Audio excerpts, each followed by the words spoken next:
अभ्यास का महत्व। प्राचीन समय में विद्यार्थी गुरुकुल में रहकर ही पढ़ा करते थे। बच्चे को शिक्षा ग्रहण करने के लिए गुरुकुल में भेजा जाता था। बच्चे गुरुकुल में गुरु के सानिध्य में आश्रम की देखभाल किया करते थे और अध्ययन भी किया करते थे। बरदराज को भी सभी की तरह गुरुकुल भेज दिया गया। वहां आश्रम में वह अपने साथियों के साथ घुलने मिलने लगा, लेकिन वह पढ़ने में बहुत ही कमजोर था। गुरुजी की कोई भी बात उसके बहुत कम समझ में आती थी। इस कारण सभी के बीच वह उपहास का कारण बनता। उसके सारे साथी अगली क्लास में चले गए, लेकिन वो आगे नहीं बढ़ पाया। गुरुजी ने भी आखिरकार हार मानकर उसे कहा, बेटा बरदराज, मैंने सारे प्रयास करके देख लिए हैं। अब यही उचित होगा कि तुम यहाँ अपना समय बर्बाद मत करो। अपने घर चले जाओ और घर वालों की काम में मदद करो। बरदराज ने सोचा कि शायद विद्या मेरी किस्मत में नहीं है, और भारी मन से गुरुकुल से घर के लिए निकल गया।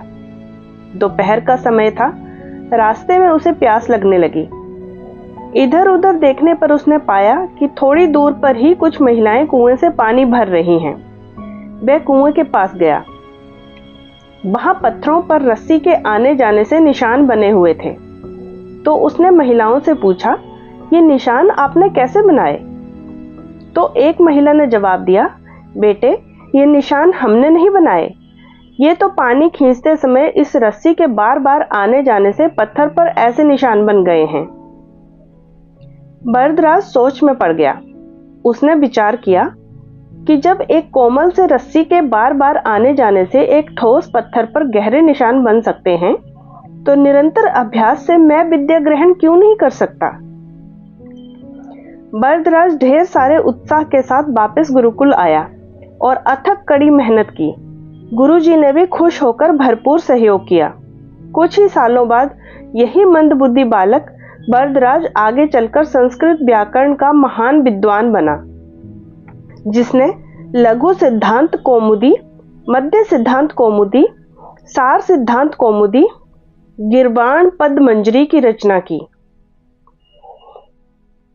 अतः दोस्तों, अभ्यास बहुत जरूरी है, चाहे वो खेल में हो या पढ़ाई में या किसी और चीज में। बिना अभ्यास के हम सफल नहीं हो सकते। अगर हम बिना अभ्यास के केवल किस्मत के भरोसे बैठे रहेंगे, तो आखिर में हमको पछतावे के सिवा और कुछ हाथ नहीं लगेगा। इसलिए अभ्यास के साथ धैर्य, परिश्रम और लगन रखकर अपनी मंजिल को पाने के लिए जुट जाएं।